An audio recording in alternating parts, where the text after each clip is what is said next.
On April the 21st, 1986, 30 million Americans were introduced to the concept of Chicago's lost Prohibition tunnels when a live television broadcast cracked open a secret vault discovered beneath the Lexington Hotel. A vault that, according to years of local legend, Al Capone had used to stash his cash and weapons. Geraldo Rivera hosted, and the ratings were the highest ever recorded for a syndicated special. What this investigation turned up in the process was genuinely strange, as nearby the vault were the remains of sealed-off rooms, passages, and tunnels that were absent the building's blueprints. Given that Al Capone really did run his empire from that very hotel, America became obsessed with the notion that Chicago was honeycombed by an underground smuggling route from the 1920s. And then, not even a decade later, the world learned that Chicago also had over 60 miles of abandoned freight tunnels under the city. And these tunnels were once attached to almost every building in the city. With that, the idea of these gangster tunnels went mainstream, leaving the world to wonder, did Chicago really have this illicit underground network, and if so, what remains? Stay tuned to find out, as today we explore Chicago's lost Prohibition smuggling tunnels. I'm your host Ryan Sokesh, and you're watching It's History. Let's start off with some very important but controversial context. Since its founding in 1833, Chicago has been a place of intense conflict, as it was that same year that both the town's first brewery and first temperance movement began operations in parallel, competing interests that set the tone for future wars. At first, the battles were subtle. The temperance movement pursued legal reforms, such as blue laws that restricted drinking on Sundays, though it didn't really work, as the public largely revolted, regarding these restrictions as regulations of personal behavior. And that's understandable, as, in effect, a very small minority of the population sought to enforce what the public at large regarded as absurd. And so, even the police were reluctant to enforce anything enacted by the temperance movement, although that also had its limits. You see, the police could not entirely ignore laws that they opposed for ideological reasons, especially since society's most affluent citizens had the financial means to shape the narrative, and they also happened to be the ones pushing for these reforms. Case in point, the factory owner. You see, the temperance movement was a blueprint for industrial discipline, an attempt to trade that unpredictable Monday hangover for a punctual, sober workforce. Now, as for the political establishment, the temperance movement actually functioned as a way to strike at an immigrant power base. If they were to shut down the neighborhood bar, they could dismantle the very town halls where the Irish and German working class organized any form of resistance. So what I'm trying to say is that ultimately, this wasn't just a crusade for sobriety. It was a campaign for social engineering. And typically it's not discussed this way, but Prohibition really acted as the elite's attempt to sanitize a diverse working class into one singular, predictable mold of American productivity. Now, to accomplish this, they used some very powerful PR tactics. In particular, they framed the fight as a women's rights issue, arguing for bans to combat domestic violence and alcoholism. Understandably, that notion resonated strongly with many 19th century women who were facing real abuse and violence that was fueled by alcohol. And then, in turn, this debate created political tensions in many homes, dividing families and giving politicians that much more influence over the future of America. Anyhow, although both the breweries and temperance movements managed to aggravate society, there was one undeniable truth all along. The growing European immigrant populations viewed alcohol as an ingrained part of their culture and religious ceremonies. So for them, giving it up was never even really a consideration. They didn't buy the moral arguments of the temperance movement, and demand for alcohol remained high, despite any law trying to restrict it. Even so, politicians, well, they would show their might in 1855 when Mayor Levi Boone tripled liquor license fees in order to immediately enforce those Sunday blue laws. In other words, as far as most Chicagoans saw it, he was declaring war on the working class way of life in the name of the elite class. The result was the Lager Beer Riot, a literal street battle that saw Chicago's bridges swung shut to trap protesters, as the city was placed under a state of emergency that some sources compared to martial law. For the first time, the seemingly subtle battle for social control over alcohol had turned into a bloody standoff, proving that the public wouldn't be so easy to pacify. Even so, the ruling class, as they tend to, remained determined. By the 1860s and 70s, the city was no longer just a frontier port. It had become a machine of stockyards and steel. And so the temperance narrative didn't change. For the titans of this new era, sobriety was a requirement for the bottom line. They needed a workforce that could keep pace with the steam engine. So again, temperance became the ultimate tool for industrial efficiency, and back and forth the fight went. In the meantime, the city, as an urban center, experienced significant progress. In fact, infrastructure was growing so rapidly that towards the latter half of the century, an entire 60-mile underground freight system was being dug. As industrialization took hold and population density increased, Chicago was forced to transform what had previously been swampland to a more hospitable environment. The city was literally rising. For starters, the original streets of downtown were raised between 4 and 14 feet to accommodate complex waterworks.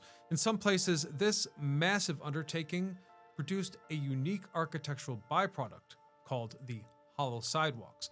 In some places, this phenomenon was so prevalent that it created a patchwork of interconnected underground rooms that were not registered in the city's plan. At the same time, theaters, office buildings, and museums were becoming so monumental that they required substantial amounts of coal for winter heating. And between all the coal deliveries, ash removal became a major cause of mess and street congestion. So to remedy that situation, engineer George W. Jackson took a bold yet illegal move. Operating under the Illinois Telephone and Telegraph Company, Jackson used a standard permit for narrow telephone conduits as a Trojan horse to build a massive freight railway, staging this excavation from the basement of a private building at the Concord Place, away from prying eyes. His crews worked in total secrecy and mostly through the night, using special earth movers with muffled wheels to ensure that the sound of the digging would never reach the surface. So by the time the city officials realized Jackson was carving out a 7-foot-high concrete labyrinth 40 feet below the loop, he had already completed 16 miles of track, effectively forcing the city to accept a finished project that they had never actually authorized. Once the deception was uncovered in 1902, Jackson's illegal tunnels became an indispensable part of Chicago's industrial skeleton. By the turn of the century, the network grew into a legitimate 60-mile subterranean web that connected the coal bunkers and ash bins of every major skyscraper directly to the rail yards.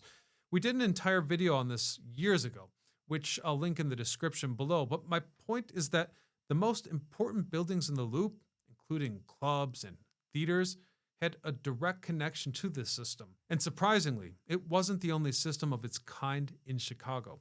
Up north, places like the Aragon Ballroom, the Uptown Theater, the Bridgeview Bank Building, and the Green Mill would also connect their establishments to a similar tunnel system. And so the stage was set for something big.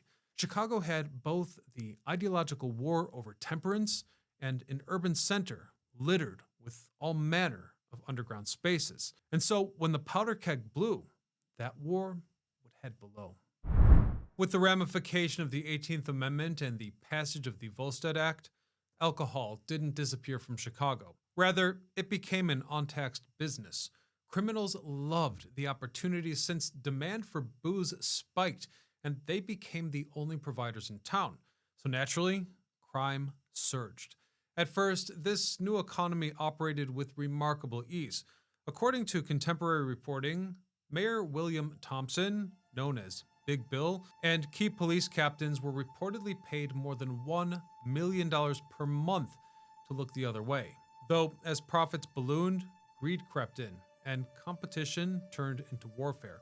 On the south side, Al Capone consolidated power through what became known as the Outfit. On the north side, Dean O'Banion led a rival syndicate with its own roots and alliances. As conflict escalated, violence spilled into public view. in a way that made the public at large reconsider their initial affection for the media character that Al Capone portrayed. For context, he curated a public image with the precision of a politician, from organized soup kitchens to snappy sound bites in the press. But when that almost bureaucratic-like criminal system fractured into open conflict, and was followed by what historians call the beer wars, people could finally see the truth. That escalation reached its breaking point in 1929 with the St. Valentine's Day Massacre, the execution of 7 men connected to the North Side Gang. And the event shattered any illusion that this was just a local problem. And it's important to point out that this spectacle didn't just terrify Chicago, it reframed the city's image in the national imagination, arguably to this very day. Accordingly, the federal government intervened. President Hoover turned Capone's spotlight into a bullseye. As for that old Chicago system, local protection, selective enforcement, and municipal denial, it collapsed under outside scrutiny. This is when federal agents who didn't answer to City Hall arrived. Led by Elliot Ness, a small team nicknamed the Untouchables began conducting independent raids, deliberately bypassing corrupt police departments and political offices. This FBI agent wasn't just raiding speakeasies. He was building cases against Capone and his cronies, which might look glamorous in the movies, but the day-to-day was mostly spent documenting meticulous paper trails and painstakingly recording accounts. And this helped us make the episode, since most of the conversations that the feds encountered had been documented with critical details preserved, which is astounding. And not to get sidetracked here, but I have to point out that if they could do all of that with nothing more than a notebook, imagine what they might have done with something like Plod. Honestly, the feds' work really hit home with me in a way that I didn't expect, as producing this channel comes with a lot of the same problems that they face bureaucratically, but at a smaller scale. For example, this very episode took me 6 months to finish because the research was daunting. I mean, even if I could capture a source, I'd have to review the recordings, only to often summarize it so many times that I'd lose the point. And Plod has changed that. The Plod Note Pin S is a compact AI companion. One press to record, one press to highlight the moments that matter. After that, it does the work. Structured summaries, action items, and full workflows generated automatically and displayed right in the app. There's also a desktop version, which is where it gets really useful for me. In fact, I've been using it to organize my thoughts on a major upcoming series called The Origin of States. Basically, I use this device to record expert interviews or my own thoughts, then query those recordings through Ask Plod, asking it questions about my own content. From there, it turns everything into one connected hub. So now, online meetings or in-person conversations are all in one place. And so, if you also need to organize your thoughts, business meetings, or other content, I highly recommend you give it a try. And Plod is HIPAA, GDPR, and SOC 2 compliant. So if you're going to record others, make sure you always get their consent first. Spend less time on the after, get better results from every conversation. It's worth a try. Use the link in the description with code ITS10 to get 10% off. Otherwise now, back to the story. For the first time, enforcement pressure couldn't be bought off. And that pressure forced the criminals to adapt. Chicago's gangs didn't just give up and disappear.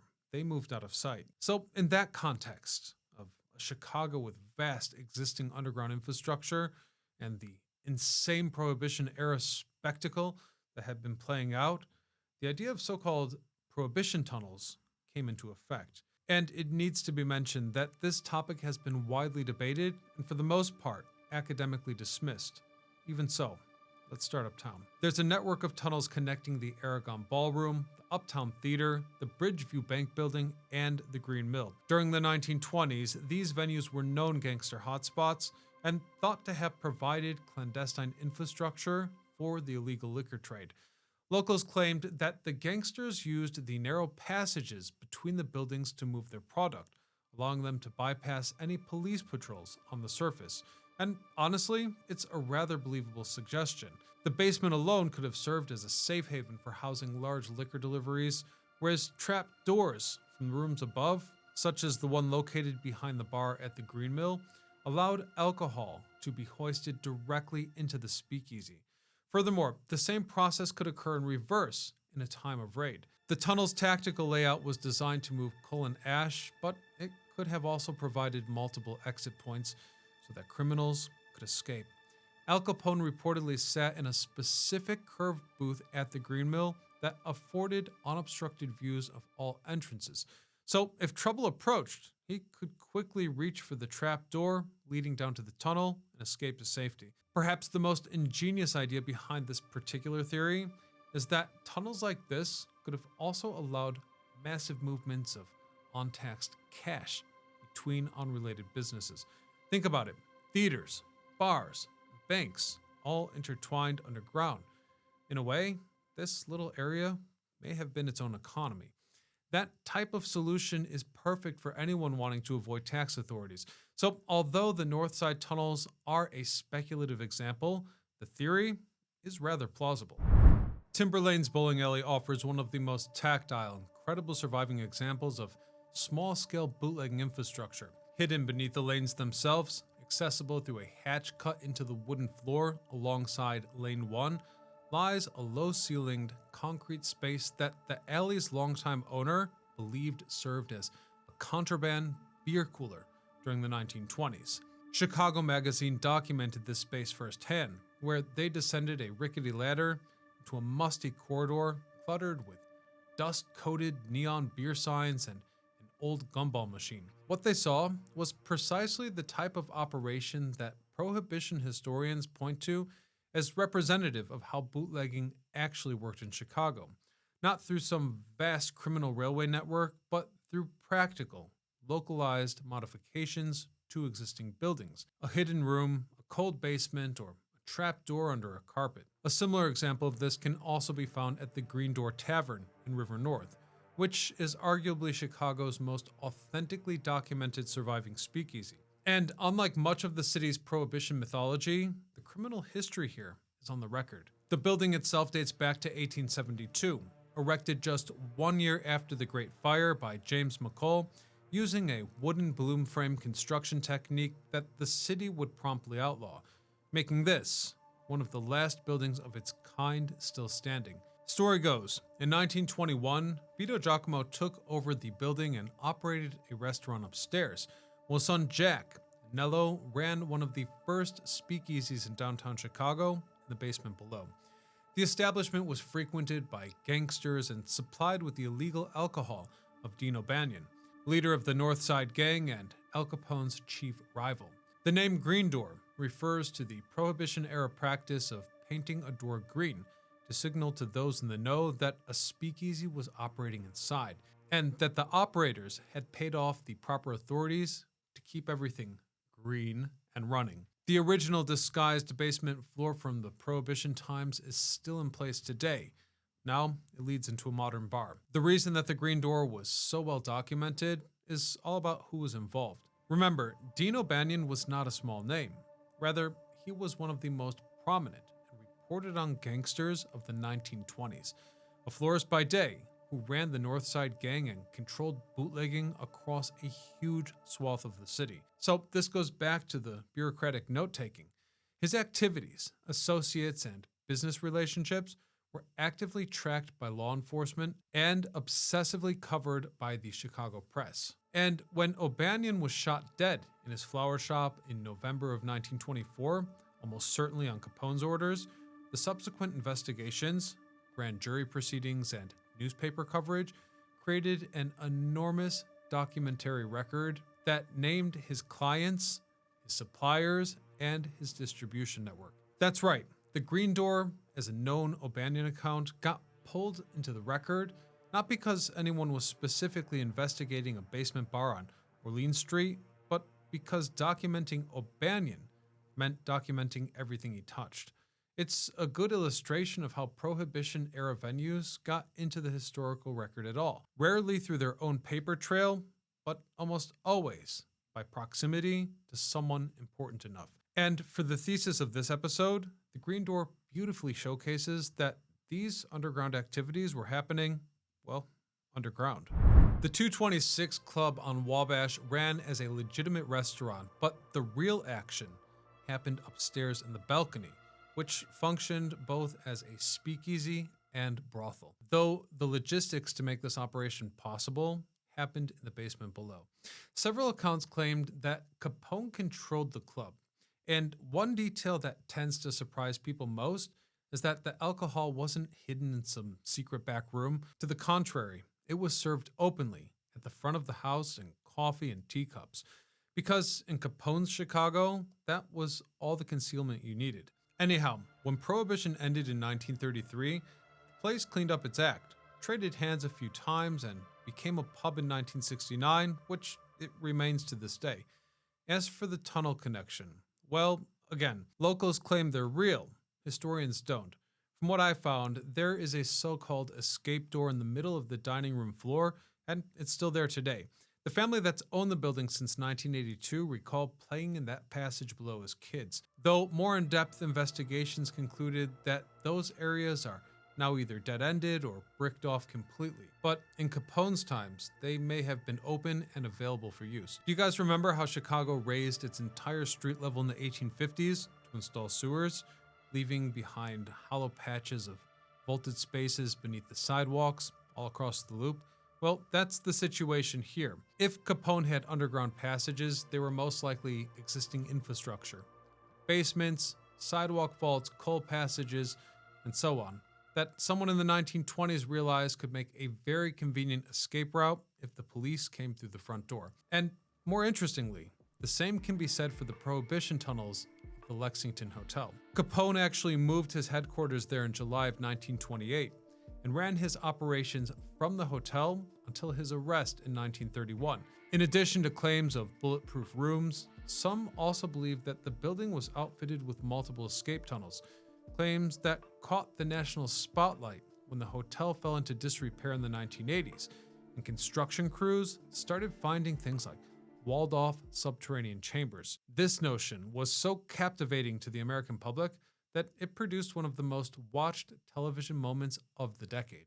On April the 21st, 1986, Geraldo Rivera hosted a live 2-hour special called The Mystery of Al Capone's Vaults, which attracted 30 million viewers, which was the highest rated syndicated special in history at that time. The vault they found below the hotel contained nothing aside from dirt and some bottles that had 1984 tax stamps on them and were likely left by construction workers who were having a lunch there back in '48 during a renovation.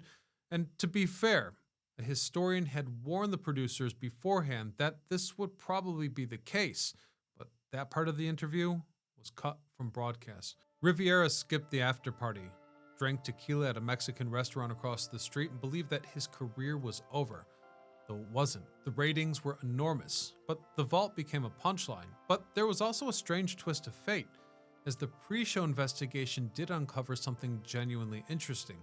Several secret staircases within the hotel, and a tunnel running across the street to the old Metropole Hotel where Capone had stayed before moving to the Lexington.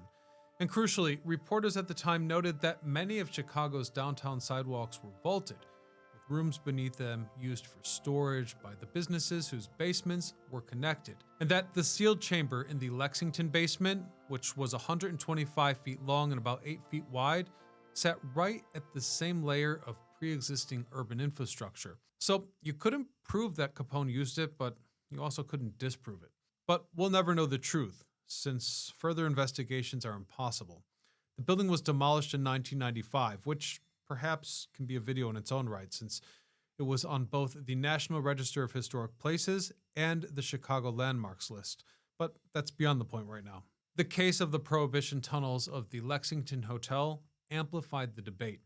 Historians pointed to those tax stamps as proof that it was nothing more than local lore, as the 30 million average viewers who wanted to believe the story was real became further invested in accounts of discoveries like the forgotten passages. And since the footage was so compelling, verifiable truth rapidly gave way to myth, bringing us back to those 60 miles of underground freight tunnel. The myth that Chicago's old freight tunnels were used for smuggling has two founding conditions. First, the tunnels themselves were indeed born under a cloud of secrecy. The telegraph company really did build the first part of this narrow gauge railway beneath the loop in secrecy, telling the city that the tunnels were just for phone cables, while quietly building something far larger. That original deception embedded a sense of hidden purpose into the tunnel's DNA. Second, the tunnels ran beneath the most criminally infested city in Prohibition history. I want you to appreciate that crime was so out of hand in Chicago that the real stories read like fiction. For example, Al Capone was earning an estimated $60 million a year from bootlegging. That would be like $1 billion in today's money, which sounds unbelievable. So when people discovered that a secret railway honeycombed the basements of the entire loop during that era, the conclusion felt inevitable. Surely, Capone had to have used it. Well, the theory doesn't hold up. The freight tunnel system was the wrong tool for smuggling in almost every practical sense. By the time of Prohibition, it was already a highly regulated commercial railway, with paying clients, employee rosters, billing records, and 19 public elevator access points. Not the kind of anonymous, unmonitored infrastructure that you'd want to move contraband. Prohibition historian Bill Savage of Northwestern University has called the bootlegging tunnel narrative outright myth-making, based on assumptions of organized crime that are not true, noting that gangsters weren't industrial engineers. At best, they used existing basements and interconnected cellars opportunistically, and so they certainly did not build railways. Capone's actual logistics relied on trucks, corrupted police escorts, and bribed customs officials. That's why he could paint the doors of an illegal bar green so brazenly. The officials were all in on it. Whereas the tunnel's legitimate operators serviced institutions like City Hall, the Chicago Tribune, and the Field Museum. Those two worlds, at least publicly, were not meant to mix. And yet, the theory went mainstream all the same. On April the 13th, 1992, a construction crew punctured a tunnel wall beneath the Chicago River and sent 250 million gallons of water flooding into the basements of the loop, causing nearly $2 billion in damage. The disaster was in the national news for weeks, and it introduced millions of people to the existence of a secret, forgotten 60-mile underground railway that they had never previously heard of.